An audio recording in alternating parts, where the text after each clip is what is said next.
Black Beauty by Anna Sewell, retold by Joe Franklin, narrated by Daphne Kumar.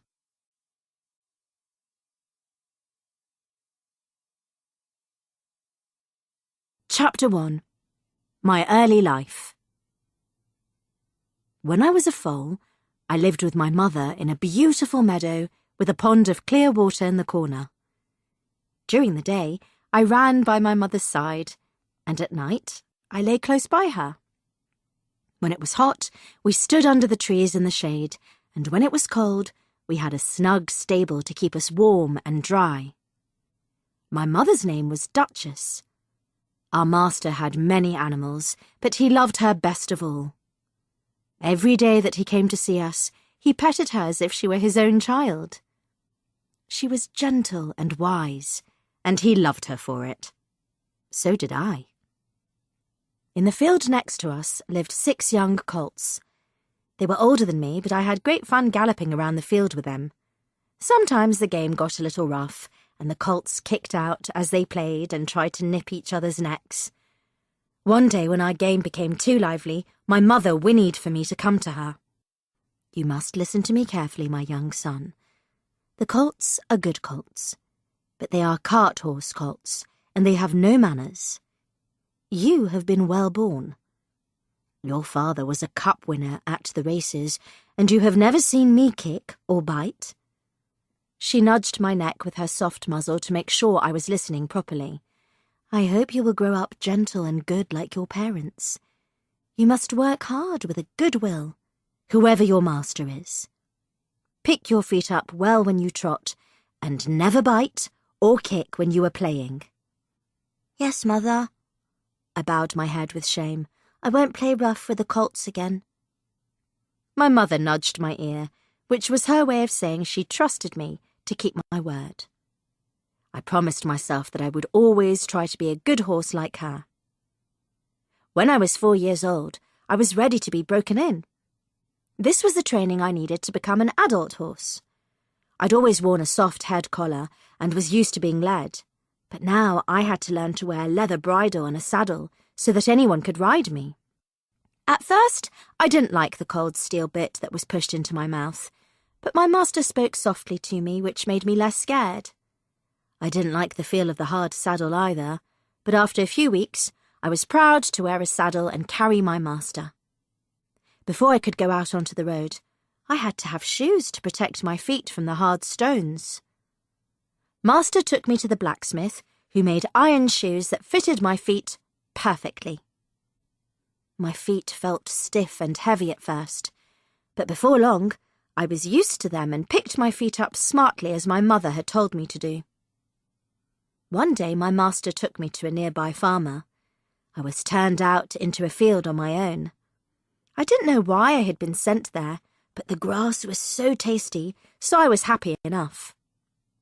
Suddenly, a thundering monster hurtled out of nowhere and roared alongside the hedge. Smoke belched from the funnel on the back of its head.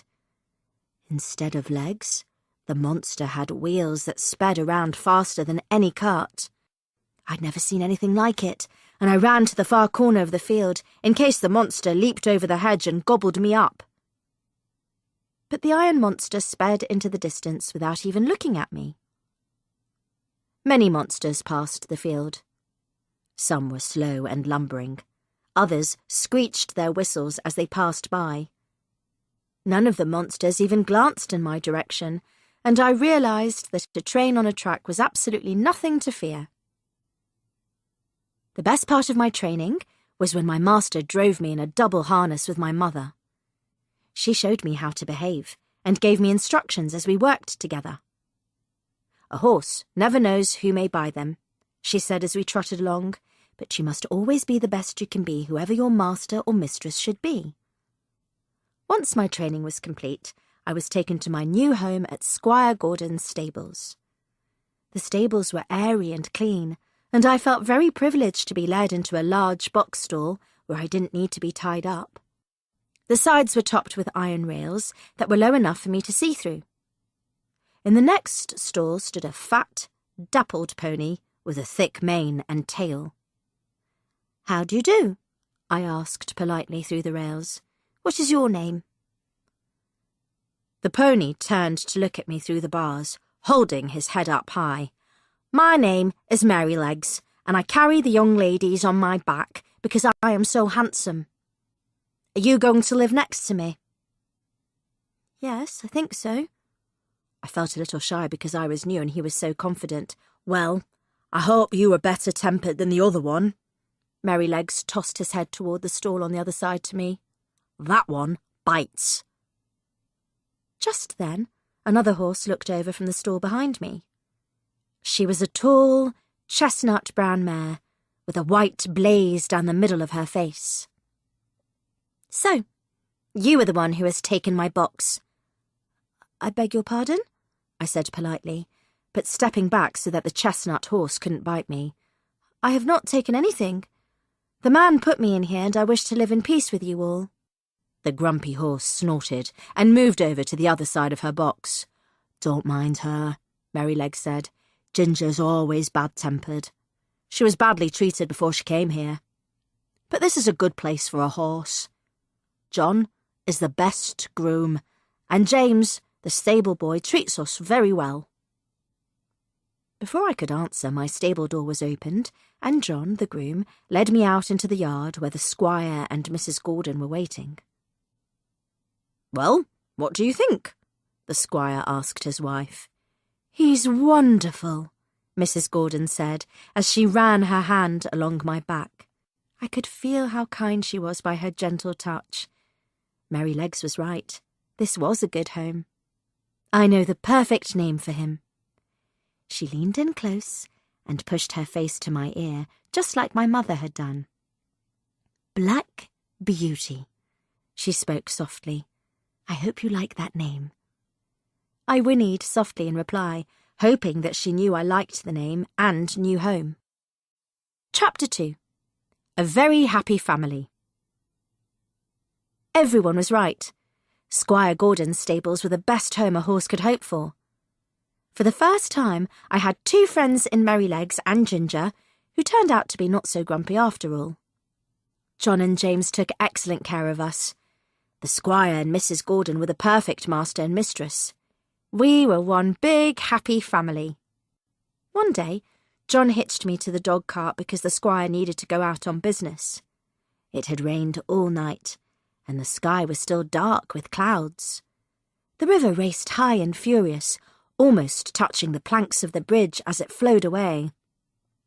"Good day to you, squire." The man at the toll gate stepped out, pulling his muffler over his chin against the brisk wind. "Don't worry if the water splashes up between the planks. It is normal for this bridge." I trotted across the bridge on John's command, even though I could see the river rushing beneath us. It was only water, and we had a sturdy bridge to keep us safe.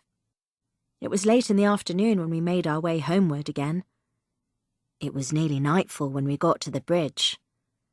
The river had risen further, and the water lapped over the middle exactly as the tollman had said it would.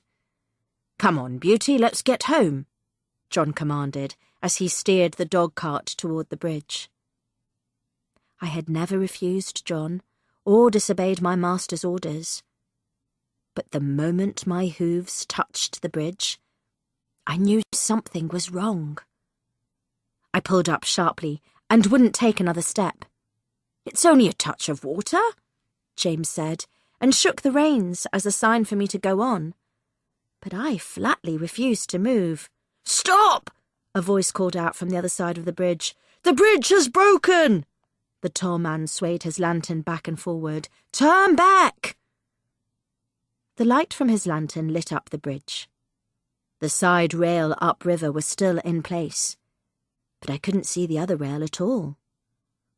The river was angry and powerful as it crashed into the broken planks we had driven over this morning. The middle of the bridge had been swept clean away. John jumped down and took my harness to lead me around to the road that ran beside the riverbank. "Thank you, Beauty," Squire Gordon said as we pulled into the stable at home. "You saved our lives today. We would have been swept away if we had tried to cross the bridge. John, make sure you take special care of this horse tonight. I will do, sir. John patted my neck and gave me some crushed beans with my oats. We were safely home, and I'd never been so pleased to see my stable. I was lucky to be alive. If my master had business farther away from home, Ginger and I would take him together in the bigger carriage. Sometimes we would spend the night at a different stable. John or James went with us and worked with the local stable hands to make sure we were well cared for. One night, when James was settling us into a strange stable, he asked the local stable hand to help him. "Run up the ladder and drop some hay into the horse's rack, will you?" James asked the young man. "But leave your pipe down here, please." It was a common thing for men to smoke pipes. But Squire Gordon had a strict ban on smoking in the stables.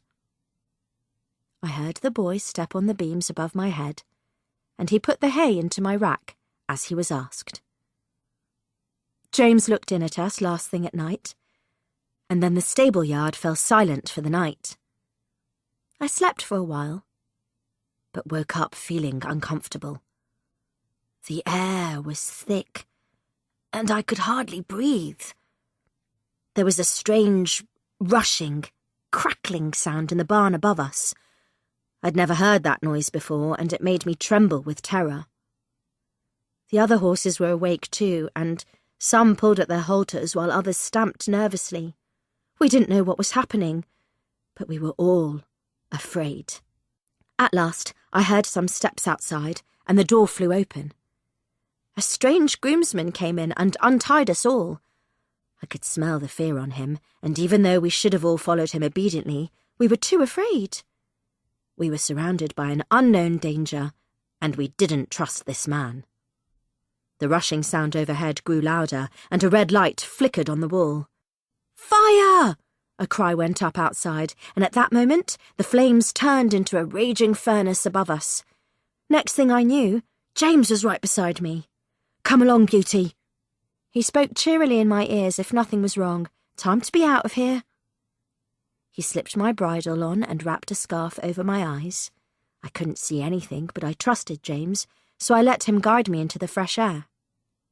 Once out in the yard, he threw my reins to someone else and dashed back into the fire. Ginger was still in the stable with the flames. Smoke poured out, thicker than ever, and I heard a crash of something falling inside. I let out a shrill whinny, calling to James and Ginger. Next moment, they were at the door. James's face was dirty with soot, and Ginger choked violently, her eyes white with terror. James led us safely to the other side of the market square, just as the fire engine arrived. "Thank you," Ginger coughed when her voice returned. "Me?" I said. "Yes, Black Beauty. I wouldn't have come out of that stable if I hadn't heard your call. You saved my life." "Why, that's what friends are for," I said. Chapter 3. A Midnight Emergency. The Squire and Mrs. Gordon were very impressed with James's bravery that night. "Most horses would freeze in terror," the Squire said to James the next morning. "You have a real skill with horses, and I'm going to recommend you to Lord Wilson, who is looking for a new head groom." "Thank you, sir. I'm very grateful to you." James blushed as if he was embarrassed, but he didn't need to be. He had saved both me and Ginger that night. We were all pleased for him when he was offered the job, but we were also sad because we would never see him again. "Who will take my job here?" James asked John. "Joe Green, who lives at the lodge." "That kid," James said. "He knows nothing about horses." "He knows nothing now, but he'll learn. Beauty and I will teach him." John patted me gently as he walked past. It was good that John would always look after me, even if James was working far away. The next day, little Joe Green started work. He was too short to groom me and Ginger, so he began brushing Merrylegs. "He keeps mauling me about," Merrylegs complained after the first time Joe tried to groom him. But after another week, Merrylegs admitted that Joe was already getting better at caring for him. Eventually, James had to say goodbye. He patted each of us and thanked us for being such great horses to work with. Of course, we couldn't tell him how grateful we were to be cared for by him, but I think he knew. As he walked away, he dragged his feet and dipped his head low with his carpet bag thrown across his shoulders. John now had to train Joe Green to be a good stable hand. A few days later, I was settling down for the night when a cry went up and I heard feet running outside. John rushed into my stable. "Quick, Beauty! Mrs. Gordon has taken ill, and we must fetch the doctor before it is too late." John saddled me and we started off in the darkness. He didn't need to use his whip or spurs. I sensed the urgency. Mrs. Gordon was my lovely mistress, who had given me the name Black Beauty, and now she was in danger. I wanted to help her. The air was frosty and the moon bright, which meant there was nothing stopping me from galloping at full speed. John pulled me up when we reached the bridge, and I'm sure he would have taken the second half of the journey at a steadier pace, but I didn't want to slow down. My mistress needed the doctor right away, so I galloped on until we arrived in the town. John thumped on the doctor's front door. The doctor poked his head out the window in his nightcap and gown. "Mrs. Gordon is very ill, sir," John called up. "Please come quickly." "Just a moment. I'll be right down." The doctor shut the window and soon came downstairs, tucking his nightgown into his breeches. "But I don't have a horse. Mine has been out all day. Can I take yours?" "I was supposed to rest him and ride him home in the morning," John said. "He has galloped the whole way here." I sensed the edginess in John's voice. I felt my heart pounding and my skin burning hot, but still I willed John to agree. My mistress needed the doctor, and I was the horse to take him to her. "Okay," John said, "but take care. He's a fine, loyal horse, and we care about him a great deal." The doctor nodded, and we rode back home. The journey took longer than on the outward run because the doctor was heavier and not such a good horseman as John. But we arrived at last, and the doctor rushed inside to my mistress. I was glad to be home. My legs shook and I could barely stand. Since John was still in the town, the only person to care for me was little Joe Green. No one had taught him how to care for an overheated horse, but he did the best he could. "You're too hot," he said as he rubbed me down. "I'm not going to give you a blanket so that you can cool down." He gave me a bucket of ice-cold water, which I gulped down immediately. Then he left me alone, thinking that he had done everything right. Soon, I began to shake and my body felt deadly cold. My legs and chest ached and I felt sore all over. I needed that warm blanket and I needed John, but I was all alone. I lay down in my straw and tried to sleep. Later, I remembered John being with me. I couldn't tell him how bad I was feeling, but he knew anyway. He covered me with 3 snug cloths and fed me some warm gruel. Eventually, I fell asleep. I was now very ill.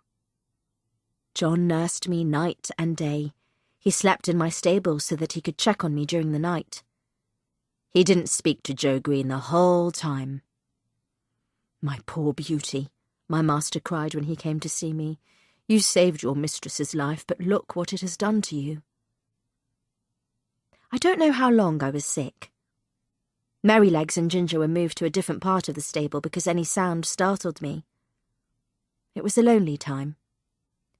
Young Joe Green was terribly upset. He'd done his best, but didn't know how to care for horses back then.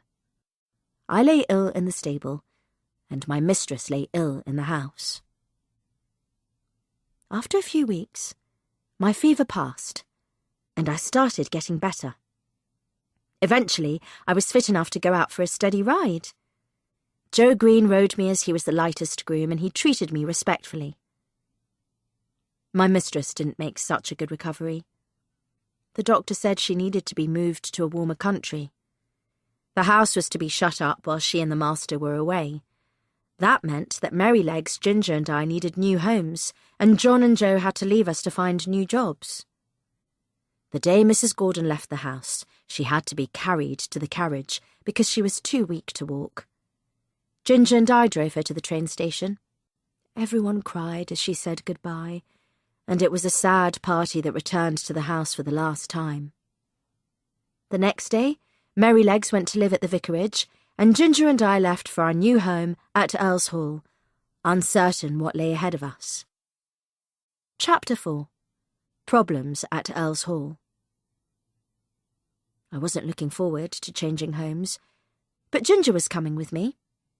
We were given bright stables next to each other, and the other horses were pleasant enough. But things started to go wrong as soon as we were hitched to the carriage for the first time. At Earl's Hall they used the check rein, which was a horrible thing that I'd heard about but never experienced myself. The check rein was an extra strap that fitted from the bit in my mouth over my head and attached to the harness across my back. It stopped me from lowering my head. It was the fashion to have horses' heads held high, but it was terribly painful, especially if we had to pull the carriage uphill. Squire Gordon had never used the check rein, but Ginger knew exactly what it was and how badly it hurt. To begin with, Ginger didn't complain. York, the coachman, knew we weren't used to his rein, so he didn't tighten it too much. But her ladyship wasn't happy. "For goodness sake, York, tighten that rein. I will not have the horses with their heads so low," she complained bitterly.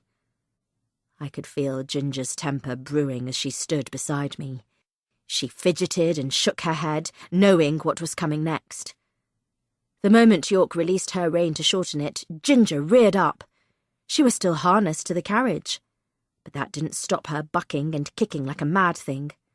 Somehow she managed to jump over the carriage pole. She ended up lying on the floor with York lying on her head to stop her rearing again. In a mad frenzy, the grooms unbuckled me to release me from the carriage, and they led me back to the stable. I was still trussed up in the check rein, and I wanted to kick out just like Ginger, but I knew that good horses didn't behave like that.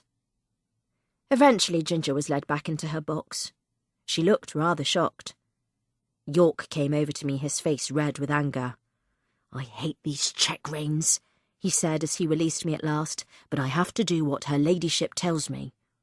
Ginger was never put in the carriage again. She was used as a hunter instead, which is a different sort of hardship.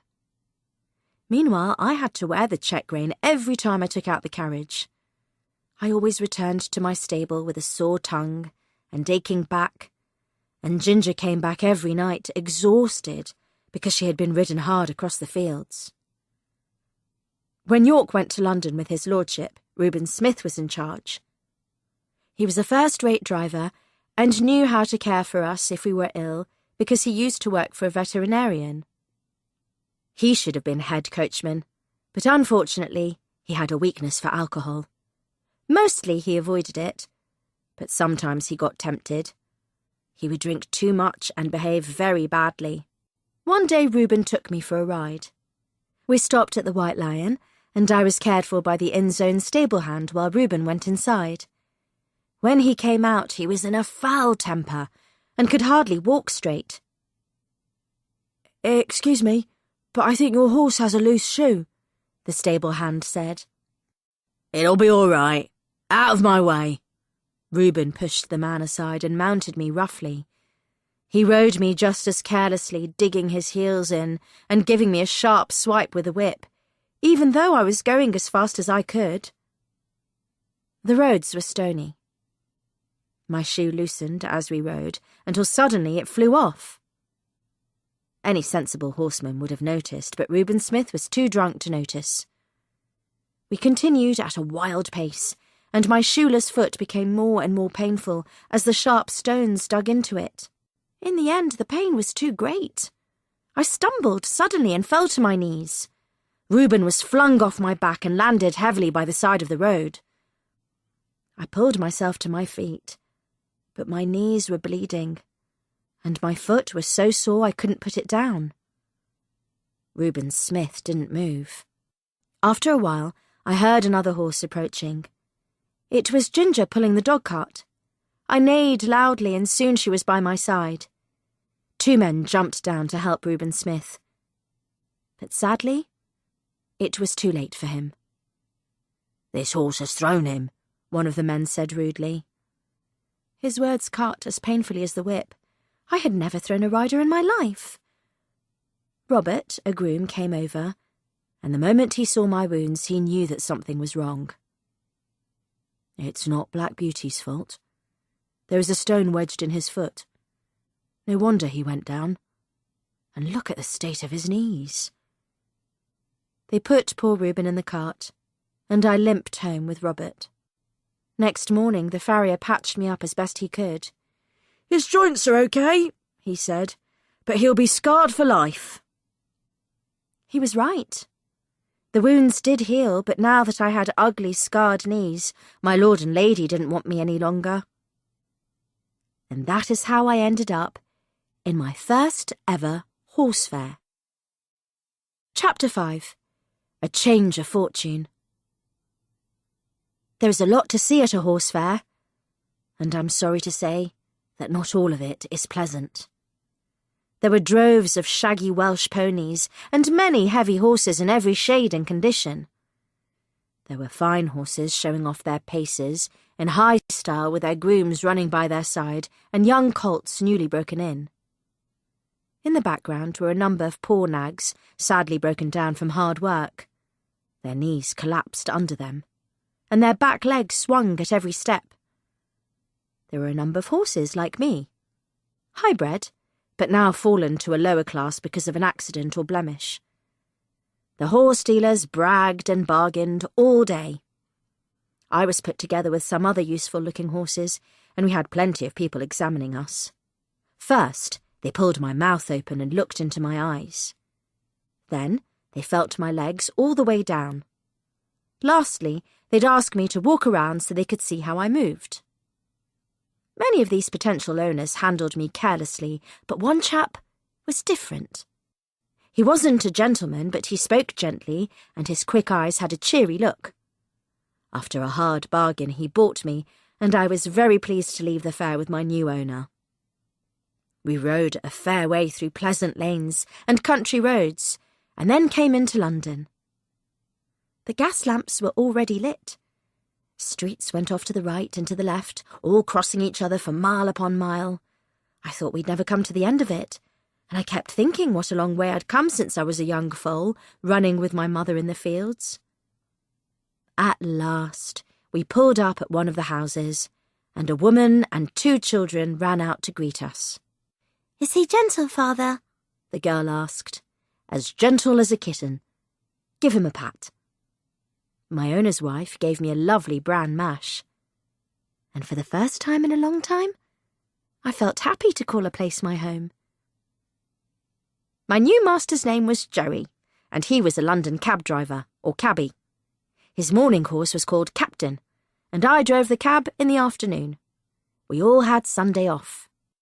I certainly needed one rest day a week, because my life as a cab horse was hard work. There were too many people, too many carriages and carts on the road, and too much noise. Luckily, I was in safe hands, and soon learned to trust Joey because he knew where we were going. All afternoon we went from one place to another, picking up passengers and taking them where they wanted to go. It was never ending. But Jerry treated me and Captain well. We had plenty to eat, and I could have a cooling drink whenever I needed it. His family were delightful. They petted me and groomed me every day, and I felt well loved again. So the weeks sped by. There were 6 days of hard work, followed by 1 day's rest.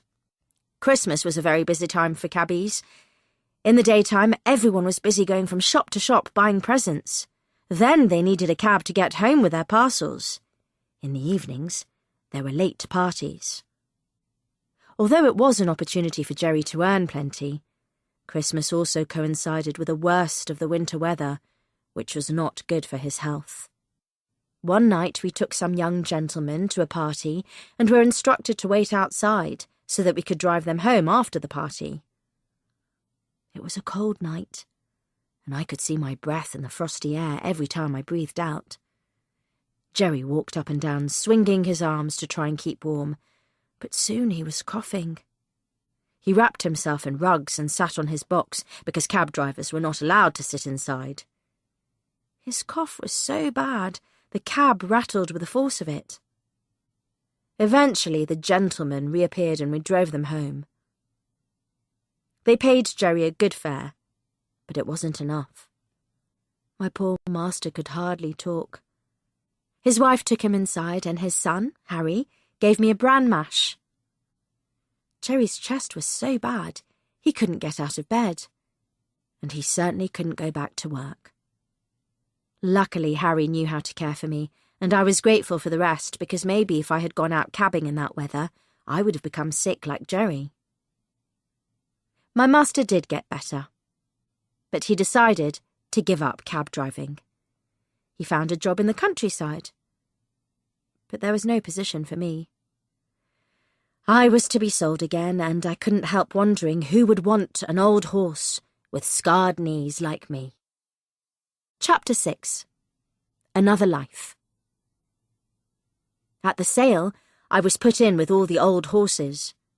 The buyers and sellers didn't look much better off than the horses.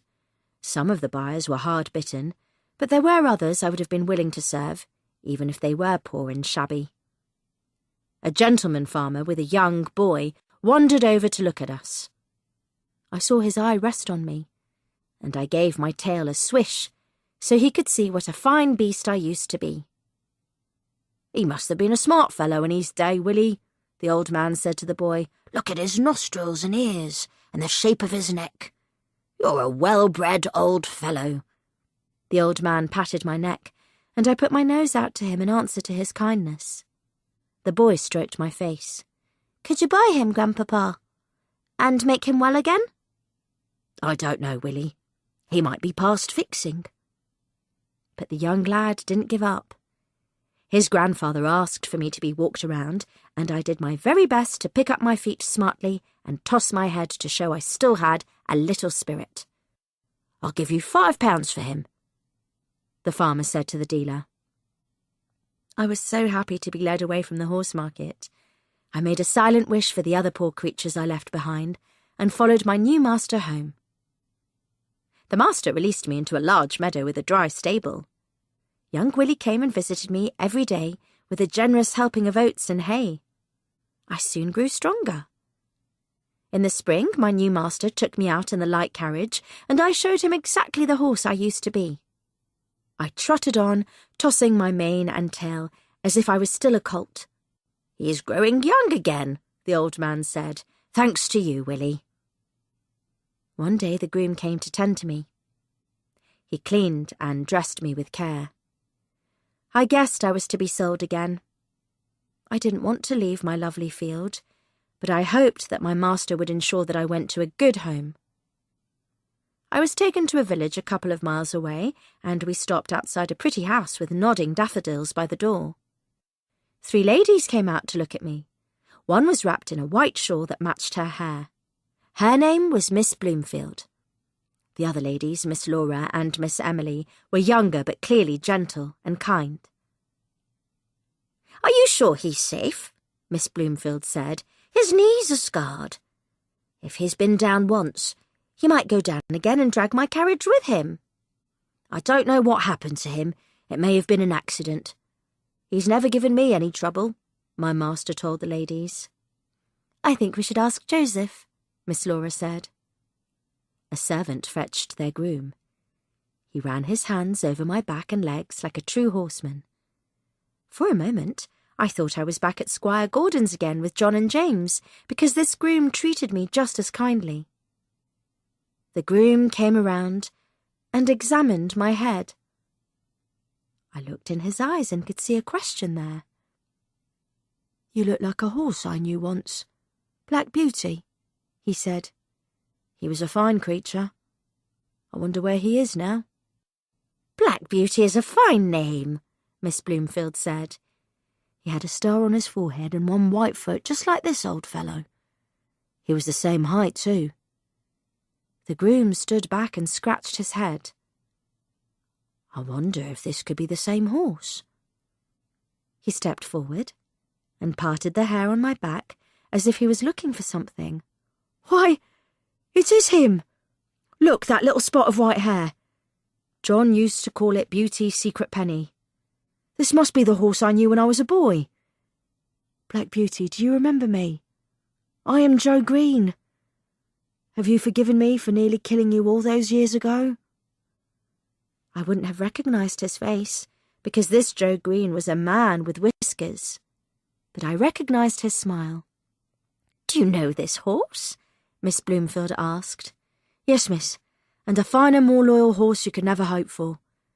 He fetched the doctor when the mistress nearly died, galloped all night and saved her life. He smiled, but I saw a hint of sadness in his eyes as he thought of our mistress. Black Beauty, I am so glad to see you again. I like a horse with a good history and a good name. It would be my pleasure to buy this horse from you. Welcome, Black Beauty, Miss Bloomfield said. The other two ladies broke into a round of applause. Joe patted my neck, and Willie hugged his grandpapa. And me? I whinnied and tossed my head a little at the joy of finding a place I could call home. I served Miss Bloomfield and the younger ladies loyally until the end of my days, and in return, Joe Green looked after me as carefully as John and James had done all those years ago.